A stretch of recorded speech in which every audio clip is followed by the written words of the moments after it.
Thank you for joining us here at 5 o'clock today. I'm Jacob Murphy. Julie has the evening off. A street detective with the Leon County Sheriff's Office uncovered a plot that led to the bust of a large sex trafficking operation. Officials now confirming it sprawled throughout the southeast. Our Capital City correspondent Matt Hoffman joins us live tonight from the federal courthouse in Tallahassee. Matt, what did you learn?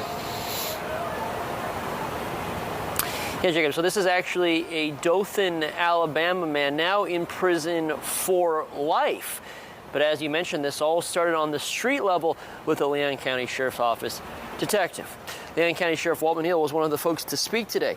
He and the federal authorities, alongside the federal authorities, I should say, you see on your screen. The detective uncovered one victim, which led to an entire network. Prosecutors say the victims were bonded out of jail by Chad Seymour and then forced into the sex trade. This became a federal case after victims were found in Alabama and Florida. In fact, prosecutors say the scheme was so scattered they haven't been able to identify everyone who was victimized. Seymour would frequently tell the women that he was trafficking that freedom is not free, that they were his property and under his control. Control that he effected through threat, violence, including sexual violence and addiction.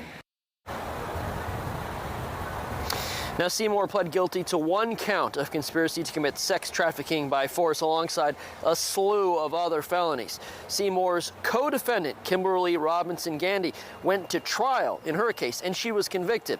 Her charges also include conspiracy and money laundering. While Seymour will be in prison for life, Gandy received a 25-year sentence. I'll also tell you from during that press conference inside the courthouse, it received attention from local media across state lines. And to be honest with you, it's reminiscent of the last time this courthouse was swarmed. That was also for sex trafficker Ghislaine Maxwell.